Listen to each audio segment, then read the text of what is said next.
What I got, you can't buy. It resides between my eyes. Walked through the fire, came out better on the other side.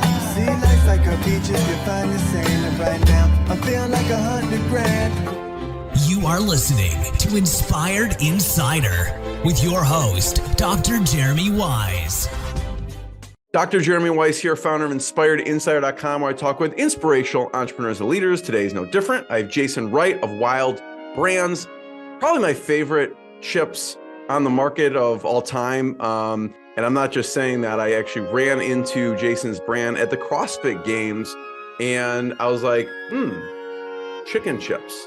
And we'll go into more about it, but it's like, wow, something healthy that I can eat throughout the day. That's perfect. That's right in my alley. Plus, I need protein.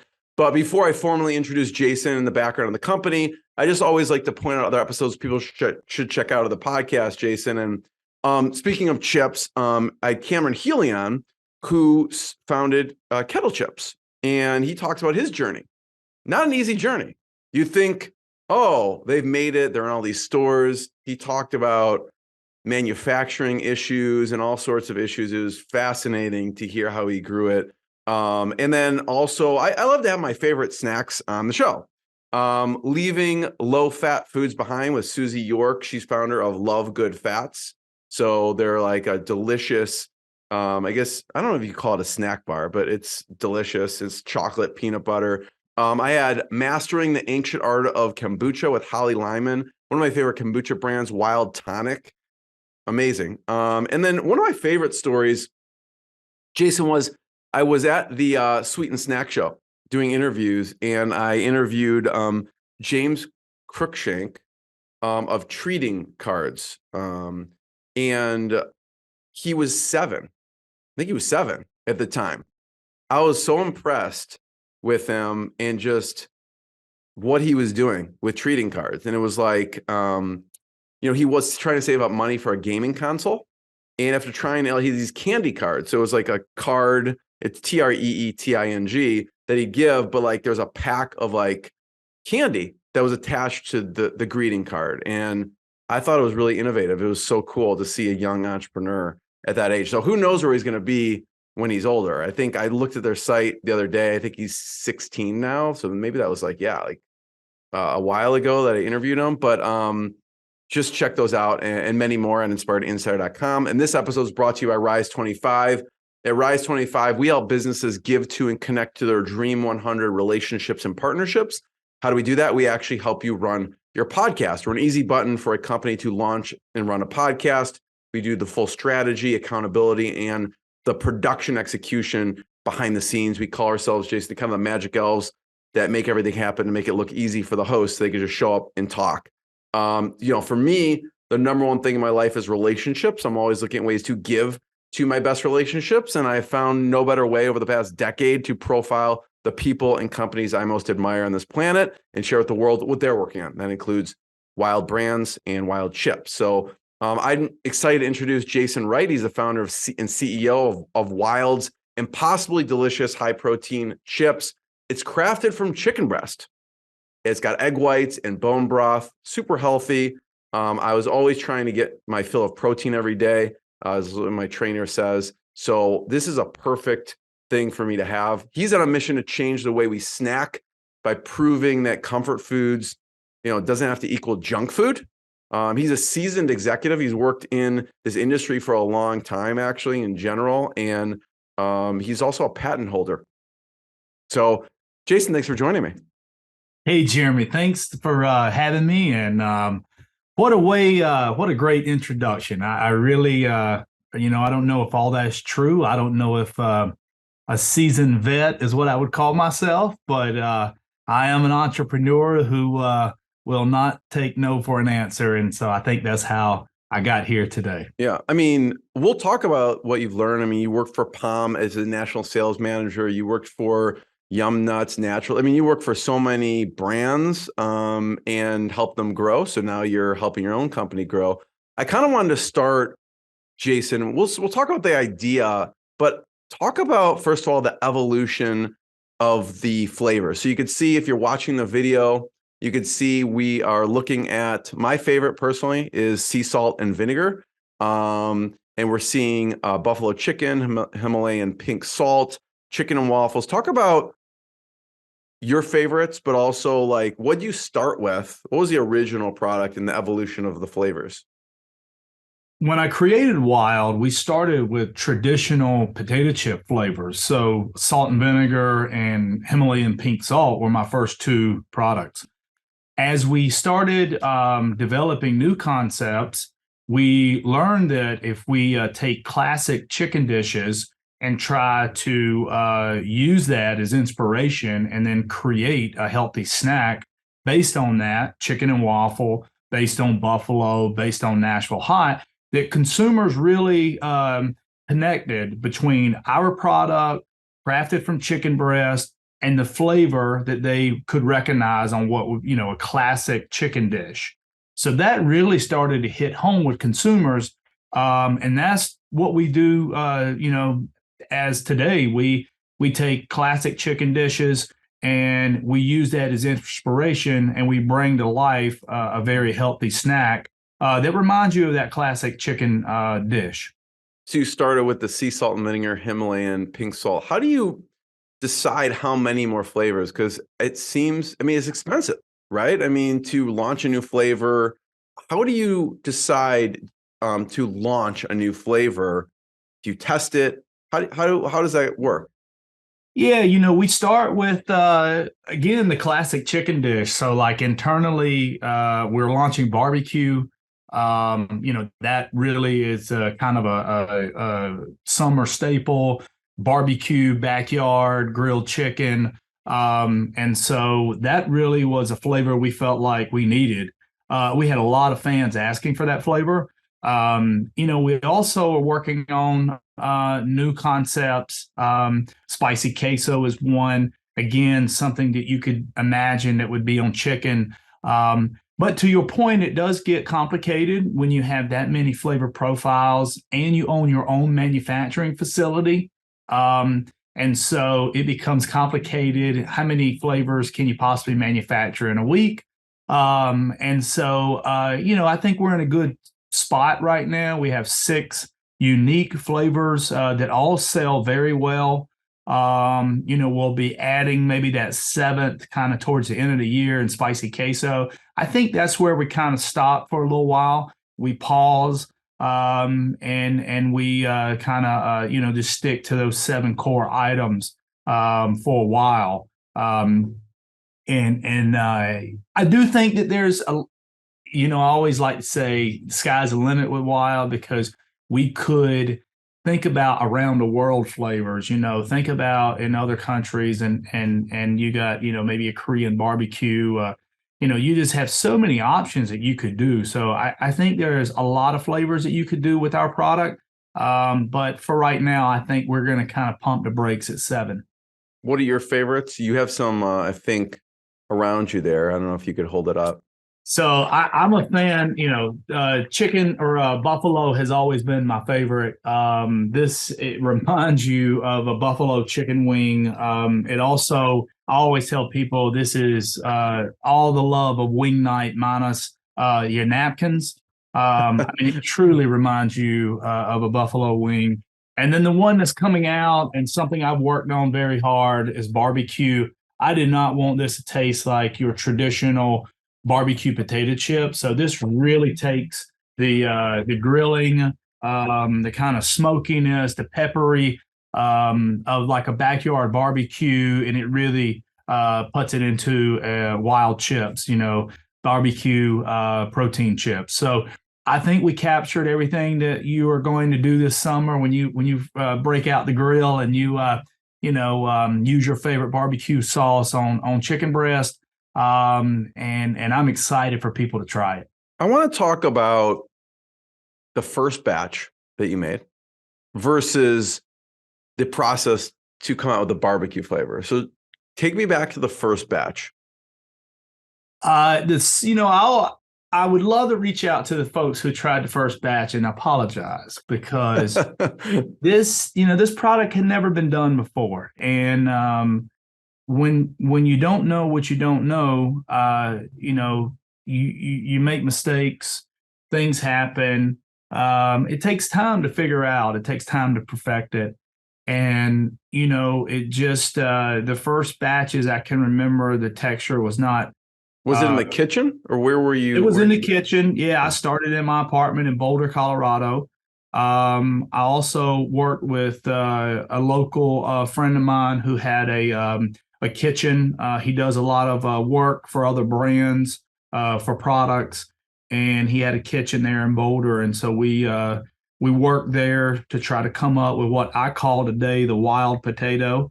So we had to take chicken breast, infuse it with egg white, bone broth. We had to figure out, how to create our version of a potato that if we were going to slice it like a potato chip.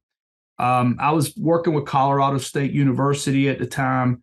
They have a great meat science program at Colorado State University. I was going up working with Professor Bob Delmore. And was just trying to figure out how would we do this product.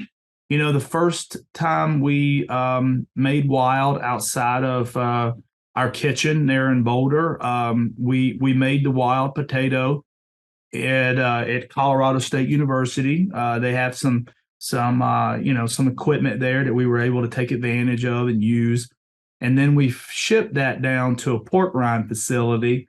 And we went down to run it, and we basically made a huge mess.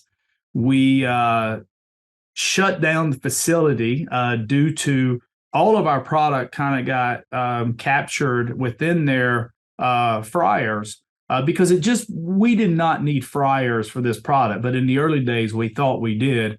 And so when we tested the product, we basically, all the product we put into the fryer married together and made one big, I don't know, for lack of better terms, massive wild chip, and it burned. And so, those early the equipment wasn't used to the type of texture ingredient that was going through.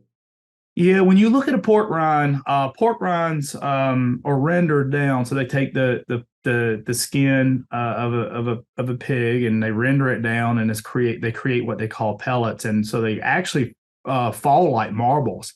So the way that whole system is designed is for like a marble, we'll call it, that falls in, and then as the pork rind kind of puffs up, there's a top submerger that holds it down, makes sure that it's cooked, and then it basically exit out of the exit side of the fryer, and then it's seasoned. And for our product, you had to do something totally different, but at the time we didn't know that, so we were just testing.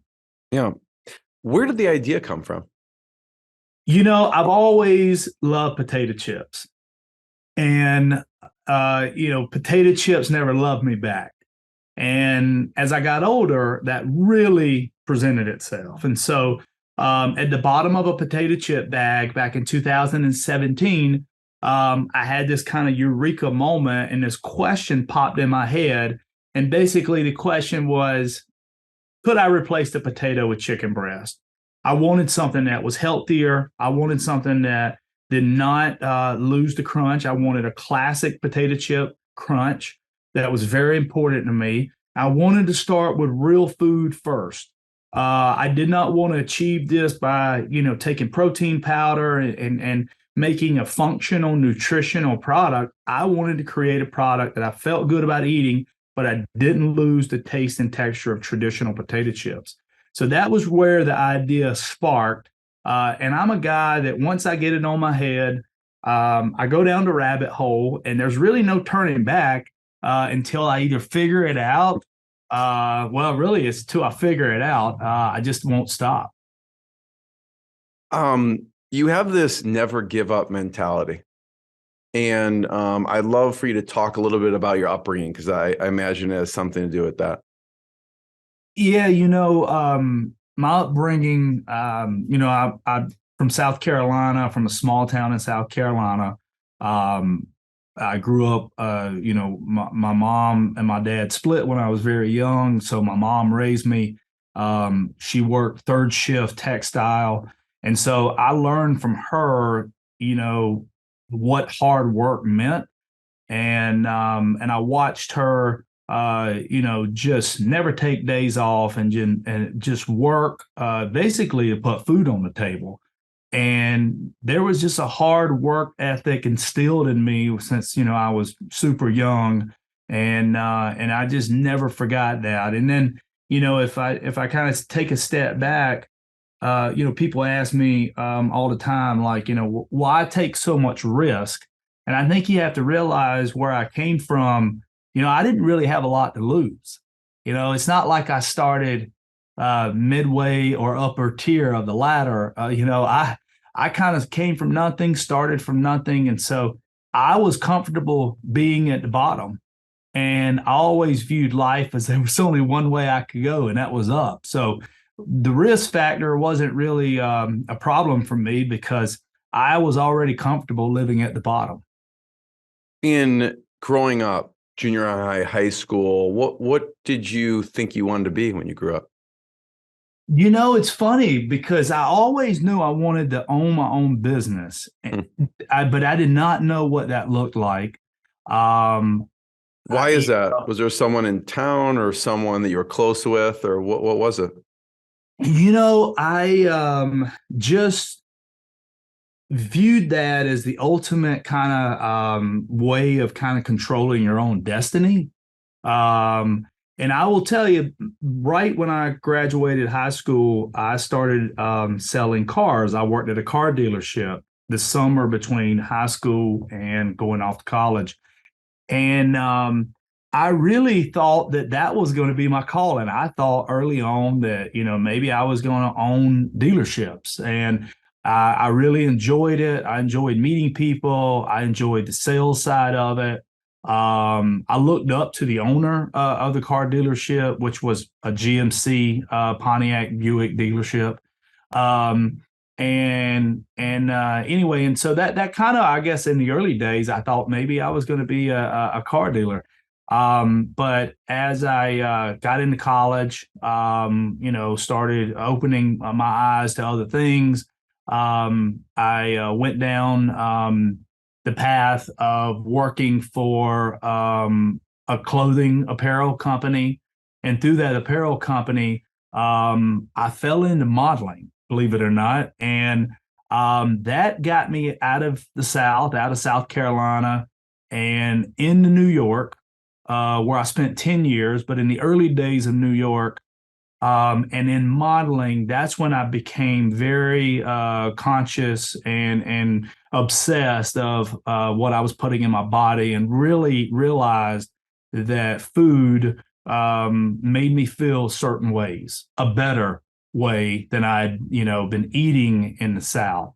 That led me to Whole Foods, discovering different types of products, and it just became my passion to eat healthy, which that's how I got into food. And once I got into that, I just never looked back. I knew at that point, this is what I'm going to do. I'm going to do something in natural foods. You were national sales manager at POM. Wonderful. And they have a slew of products. The one I think of is obviously the pomegranate juice in the container there. What did you learn from that experience that you brought to Wilde? Yeah, so if I back up just a little bit, I want to tell you how I really got in the food industry, which led to POM. So in 2005, I started my own cereal company. So I launched a brand called FEED Granola in the city. And fast forward, we grew FEED to about a $2 million brand. We kind of got captured in that 2008, 2009 downturn of the economy. Really got to a point where we couldn't find funding for FEED. And in 2010, I closed down the business. So I learned a lot, but at the end of the day, didn't have a lot to show for it. I was at a point where I knew some folks who worked over at POM Wonderful Brands, and they were looking for someone to come in that really knew a lot about the natural channel. And I knew a lot about the natural channel. I had grown feed throughout the natural channel. I had met with, all the buyers as a founder, really understood that market. And so Palm was wanting to do some things special in the natural channel. So that's why I was hired at Palm to come in and not only run the natural channel for them, but also understand working closely with Whole Foods if there was some synergies on Palm doing some special stuff just for Whole Foods and for the natural channel. And so that's really what I was brought in to do there at Palm. Do you think you were just ahead of your time with Feed Granola? Because No. we're talking 2005. I mean, today, obviously, there is a huge push towards, healthy stuff, a lot more healthy stuff than 2005, at least. Yeah, so I'll sum it up, Jeremy. Bare Naked was there. They were about 2 years ahead of us. And, they outperformed Feed, they outperformed some other granola companies, and they eventually were acquired by Kellogg's in 2007, I think, November of 2007. And so what I learned after that acquisition was regionally, everyone has a granola. Every region has their own take on, is it soft bake, is it crunchy, even spicy down in the Southwest. And granola is something that you and I can create tonight in our kitchen. So the barrier to entry is super, super low. And it just got saturated. Like, when you started to look around after the Bare Naked acquisition, there's not, to my knowledge, there's not been another granola, a brand that starts just as a granola, stays as a granola, and exits. That has not happened since Bare Naked, to my knowledge. There's been other brands that, as a line extension, has said, "Hey, we're gonna go into granola just as a product extension to show brand can go in that category." But they didn't start with that category, and I think that's just to the fact that in today's world, people are looking for innovation, and then in the early days, you could redo a potato chip, you could redo a cookie, you could redo things that were traditionally just in conventional. But in today's world, like you see people coming out with, whether it's a new fruit or something they've discovered in another country, or we're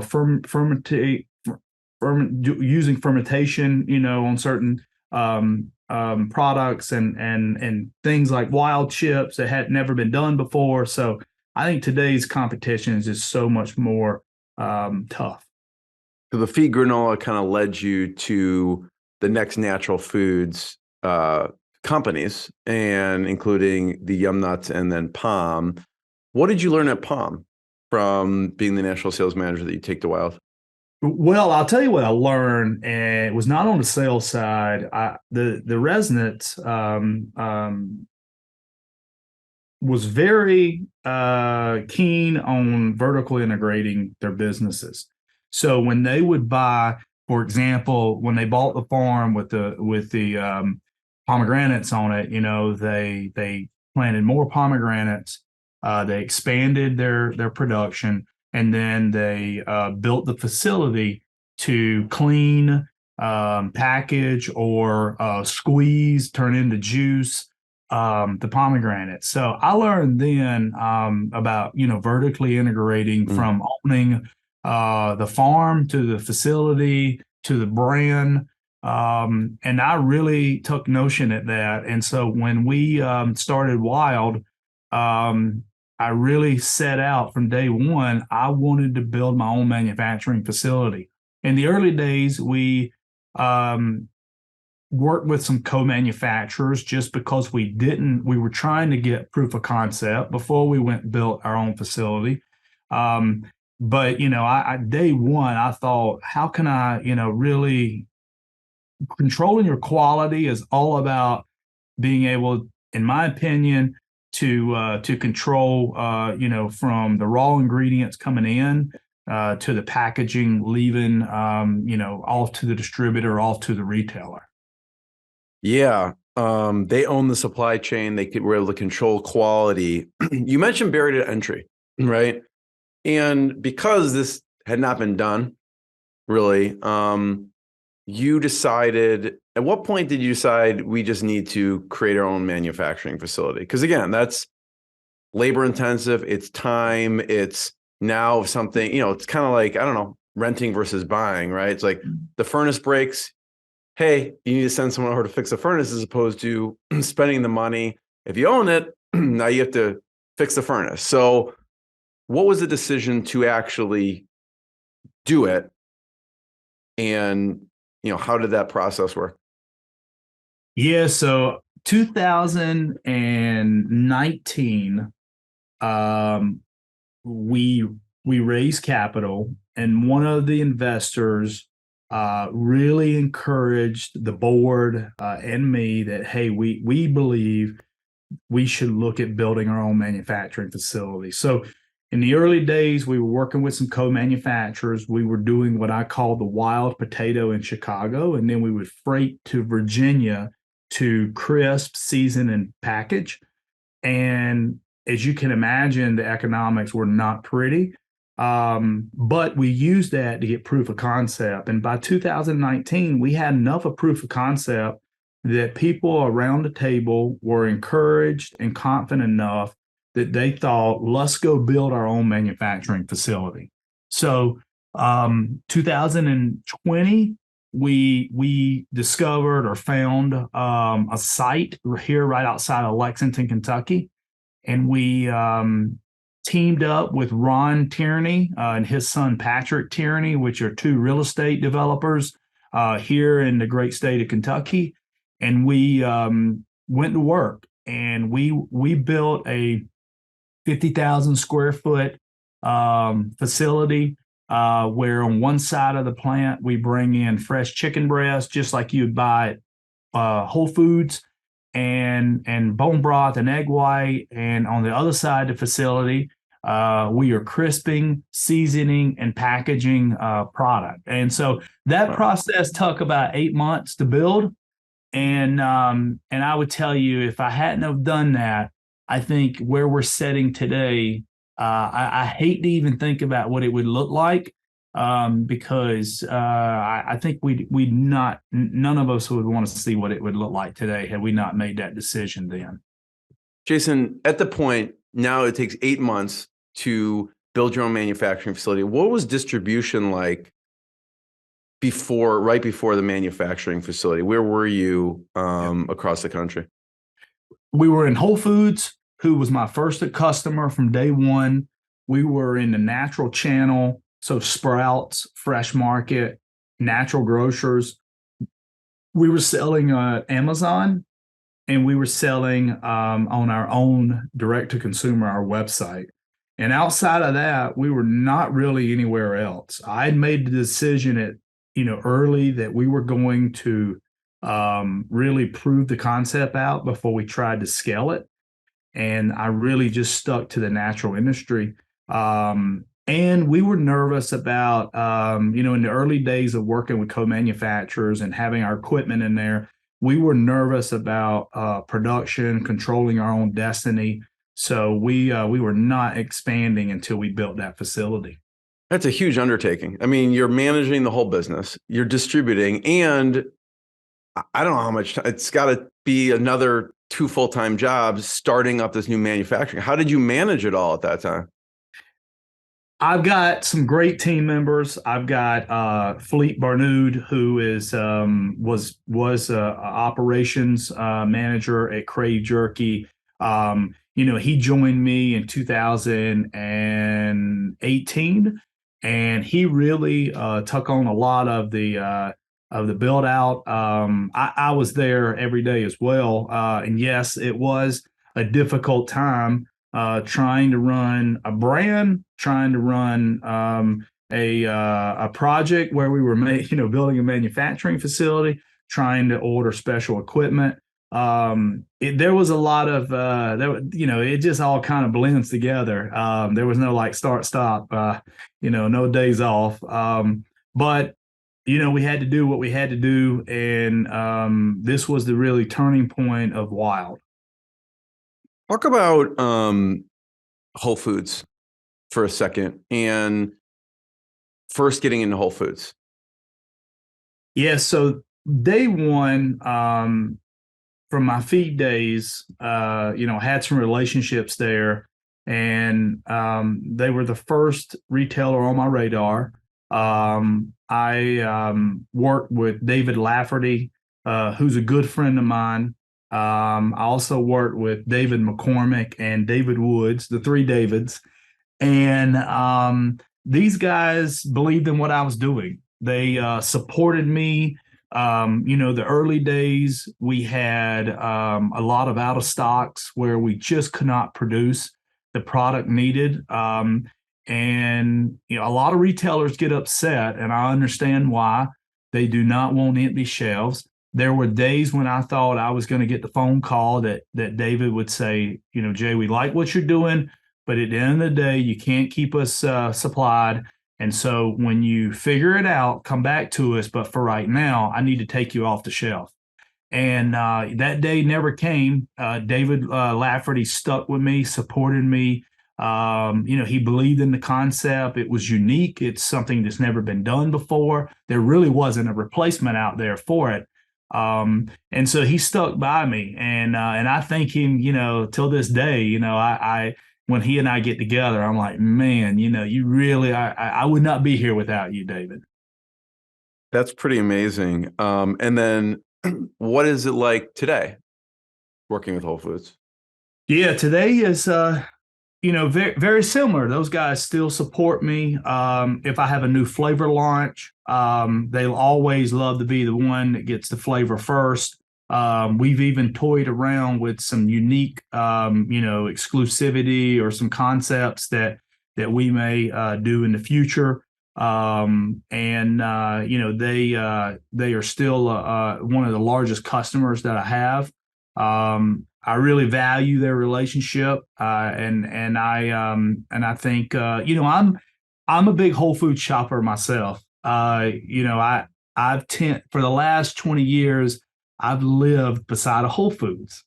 I lived beside a Whole Foods in New York, in Austin, in Boulder, and now in Nashville. And here in Lexington, I actually live beside the Whole Foods. So I don't know if it's just been something I sought out or a coincidence, but I go to Whole Foods probably 4 or 5 times a week, if not more, just to get small things. I've always been a big fan of what Whole Foods has done. Well, one of the things I love, Jason, about your story is that, you hear all these overnight success after 10 years, right? So like you'd see, he started this, protein chip company of chicken breast, but really you've been doing this for probably over a decade at this point when you started Wilde, and, we're with the feed granola, grinding with sales, forming relationships. And now that paid off when you started Wilde, right? So I want to talk about attracting talent. You mentioned, I think his name was Fleet. Yep. I mean, seems like from what you describe, very, they could go anywhere, possibly. Like he could probably go to Kellogg. He could probably go to a large company that doesn't have startup issues or challenges. So what was it? How did you attract people like him on the Wilde journey? With Fleet, so when I talk about the co-manufacturing, he was at that co-manufacturer for Crave, and Crave had recently sold to Hershey. And so Crave or Fleet was really looking for his next entrepreneurial experience. And so we connected. There was one hotel there in the little town where the co-manufacturer was at. we all stayed at this one hotel, and he and I connected. And I think he just really liked the concept. He thought that I had a big idea, and he knew of other brands out there, Crave being one of them, that was actively looking to do something like I was doing. And he had tried products, and when he tried mine, he thought that we were, further along than anyone he'd ever come across. And so he was wanting to join the team, to be a part of something that had never been done before. And so I think that was, a big attraction to him, was being a part of something that's never been done before. And I, even to this day, as we attract talent and we hire partners, I think there's a couple things. One that I look for is the entrepreneurial spirit and the grit spirit and the grittiness, and I've been very fortunate, even Mike Sin, who's my president. Mike Sin was a senior VP over at Kind Snacks. And Mike, if you really sit down, and have a conversation, you quickly learn Mike's an entrepreneur. Did he, maybe he didn't start a company like Bill Moses started Kavita, but Mike could have. And you start talking about these entrepreneurial spirits and this wittiness, this grit. And the one thing we all share in common is we like to do things that's never been done before. And we all have that never give up attitude. And we don't have a start time and a stop time.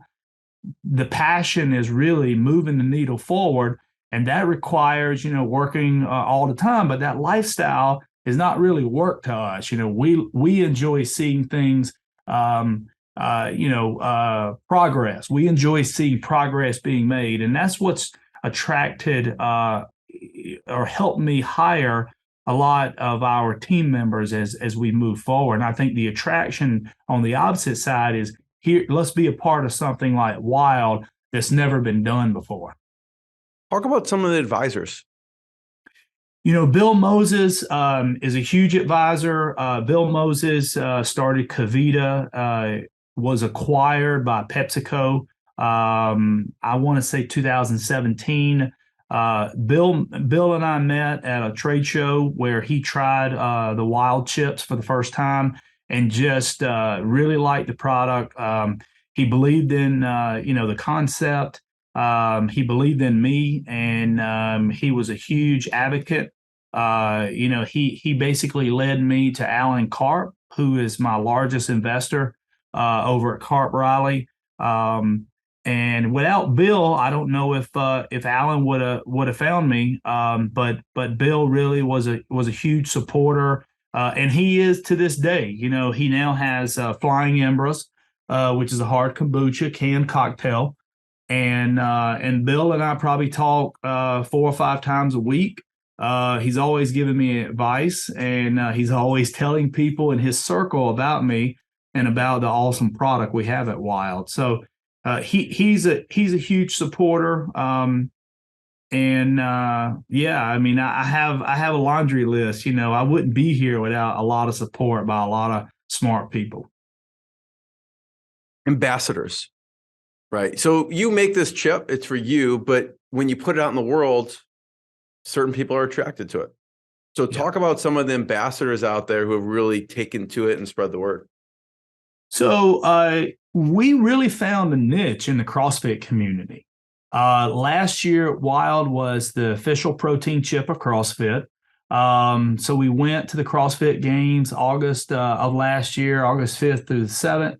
We had a big tent on the outside. We had at Vendor Village or at Vendor Row, and then inside at Vendor Village, we had a tent inside. That's where we met. We started to meet some of the CrossFit athletes. Sydney Wells, Brooke Wells, Tia Claire Toomey, and we formed relationships. They love the product. The girls are looking to get protein in their diet, but they want a snack. They can get protein from chicken breast and other meals, but they also just want a snack that they feel good about eating. And at Wilde, they feel good about eating Wilde chips, and where they could get the taste, the texture of traditional potato chip, but yet they get 10 grams of protein per serving. So we brand ambassadors, Sydney Wells, we've worked with Tia, we've worked with Brooke, and we find that the CrossFit ambassadors, their audience is looking for similar products. And so that's been a great market for us. And then just overall fitness ambassadors, that's where we really, fitness foodie we call is our target demographic. And, that kind of brand ambassador and that community has really helped Wilde, as far as our awareness grow and to put us on the map. Who else do you think would be a good ambassador?